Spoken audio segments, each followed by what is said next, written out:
we get to build some racks again.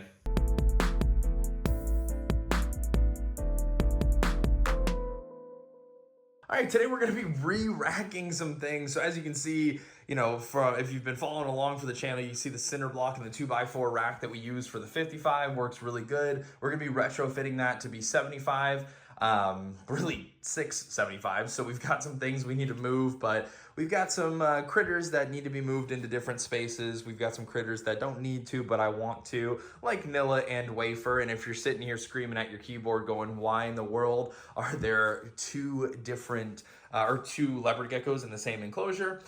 We got a video about them. Came from a really odd circumstance where they were in a 20 high aquarium, and in that 20 high, they unfortunately we're in there with a male as well, and there was breeding and probably aggression and things like that. We kind of monitor them closely, and we've had them for a year and a half at this point in this setup specifically, and there's been no issue.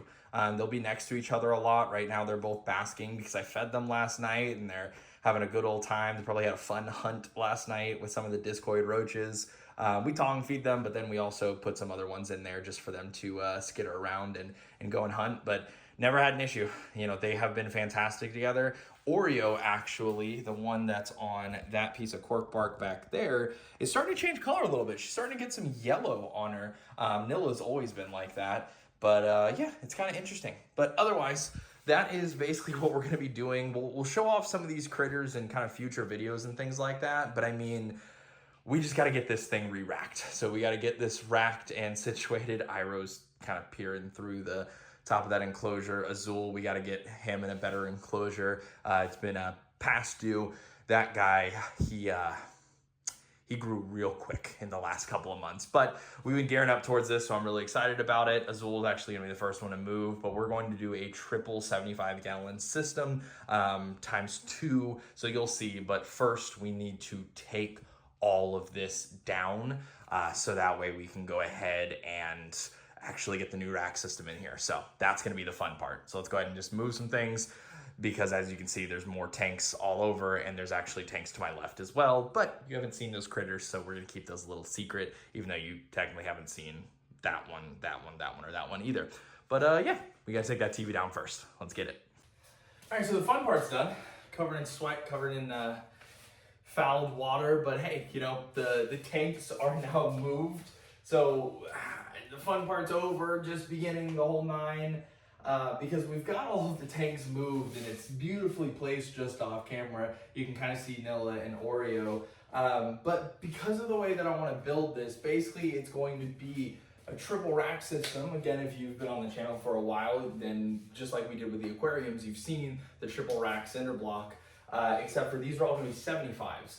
So the thing that doesn't exactly work with the 75 is that they're deeper than a Cinderblock, which is not that bad because it's only by a couple of inches, but I still want a little bit of extra bracing. So basically what I need to do, and I've got all of the 10-foot boards already in here, but basically what I need to do is I have to build the rack once in front of me.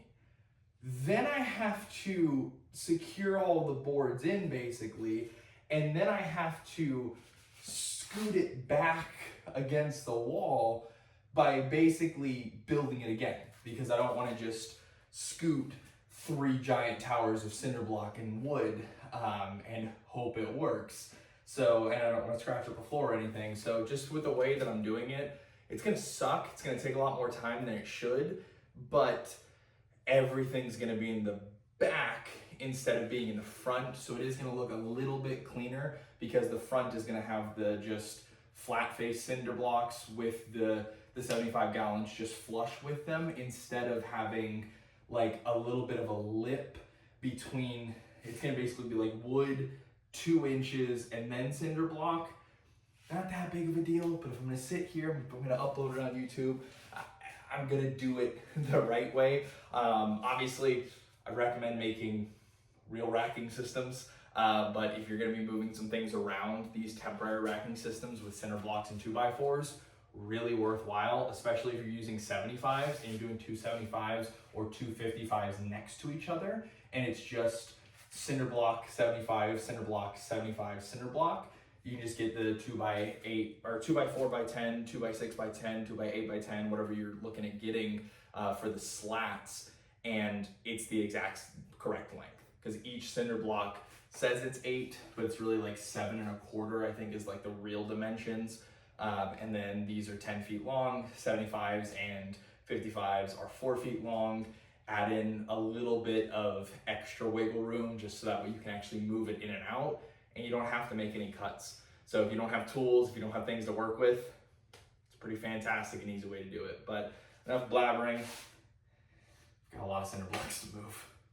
All right, so the framework's in place. Now we just have to actually start affixing some things. So the whole reason that I wanted to do it this way is because the 75s are in place on the ground right now to kind of get a little bit of idea for spacing, but it's not necessarily going to stay like this, and here's what I mean. It's sticking out about 2-3 inches on the bottom, and I know you can't see from this angle right now, which means that these back 2x6s are going to be hanging off by about 2 inches, which with these cinder blocks and with the tanks on top of them, not really going to be any big of a difference. But to make sure that it's good to go, I'm basically going to be putting these slats on the back in line with the cinder blocks, so that way everything just has a little bit of extra protection to it. So basically I wanted to build this all so that way I could put these 2x4s up against the cinder blocks, make sure they're straight,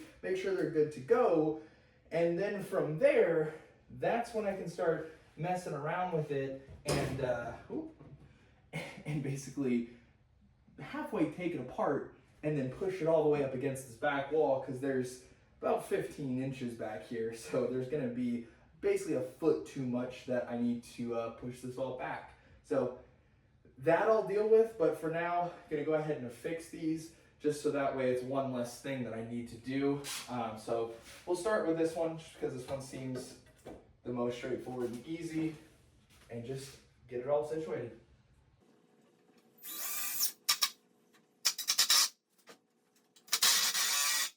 All right, for all intents and purposes, at least for this video's sake, we are done. I mean, this is it. So I'm happy with how it turned out. As you can see, little things like right here, you're gonna touch that out with like a paintbrush, with acrylics or something like that. Obviously not gonna rattle can or spray paint in here. But this is the basic premise. I mean, you can kind of see I've got this empty placeholder 75 that I was using for spacing, and then I also have Iro's 75 down there. Some of these animals will not end in these enclosures. This is, again, I kind of explained it, I think, at the beginning. It's been hours at this point. But this is just temporary. You know, they're in my office. I want them to have nice enclosures to be within, so I'm going to be redoing them. Azul, our blue Cayman iguana, I couldn't even think, our hybrid iguana, he is the first one that's going to be doing it, so he's going to be the crossbreed between the Cayman iguana and then the Cuban rock iguana. So both rock iguana species, so not anything like a green iguana or anything like that where it's incredibly arboreal, but more of the ground dwelling ones, kind of like rhino iguanas and things like that. He's obviously not going to stay in a 75 very long. We got him as a baby, put him in the 40. He's grown to a point where he definitely needs to be out of that 40. So he'll have a 75 here. His is actually going to be the first one, so we'll be working on it. But yeah, for videos to come, I'm probably going to be just doing less of this, less of like last video where we're just talking and saying, hey, we're back, and more of hands-on with the animals, kind of showing some of them off and things like that. Right now, we're looking at putting out one video a week each Wednesday, but depending on how things go about, if I wanted to take some more time, because of course, with the enclosures that I want to create, it's going to take a little bit of time. You know, there's going to be plants involved, there's going to be doing the actual 3D background, doing the cementing, going ahead and letting that cure, doing the dry lock, sealing it all in, all kinds of different things like that. So again, may take a little bit of additional time. Not that that would be a negative, but more so just, if you don't see it every Wednesday, don't worry, we're not vanishing again. Just don't want to be able to provide high quality things. But that's kind of where we're at. So now I'm going to get everything kind of placed out, just to give you an idea of where my brain's at. Basically, Iroh's gonna go up top. He's gonna have a buddy next to him, and we'll probably do like a video next time talking about you know, who we've got going where, or who knows, I might make you guys wait. So subscribe, like the video, stay tuned. Might make you wait for when we actually debut the enclosures. But basically, Iroh, another lizard that's in the same family as Iroh. There was a 55 that was on the ground that you didn't get to see because the animal was inside the rocks. That was a new girl that we got recently. She's gonna go here. Azul's gonna go here. Oreo and Nilla are gonna go right there. And then something similar to Oreo and Nilla is gonna go there. And then we have, at that point, 2 other enclosures, probably going to be both 40 breeders, maybe one 40 breeder and one 55. I'll have to see. They're gonna go actually right over here. So I'm gonna basically make a way simpler version of this where it's not having, not having those back struts at all. It's just going to be the Cinderblocks and the 2x6s. I think I'm actually using 2x8s because I had some left over, so there's gonna be virtually no gap. But other than that, I'm excited. You know, this is kind of the first step. I do also have the blue tongue skinks in here, so the blue tongue skinks are gonna be going over in that corner just for the time being. But this is, again, just because they're in my office. I want them to have nice enclosures before we insulate the garage, get them all set up in there. But yeah, so of course, enough rambling on. I'm gonna get them up here. I'm gonna go get a well-deserved shower and relax. But if you did enjoy, make sure to like this video, subscribe. Again, we're gearing back up to getting back to what it was before we moved and kind of had our life shaken up a little bit. But we'll get back to it. But until next time, hope you enjoyed, and I'll see you in the next video.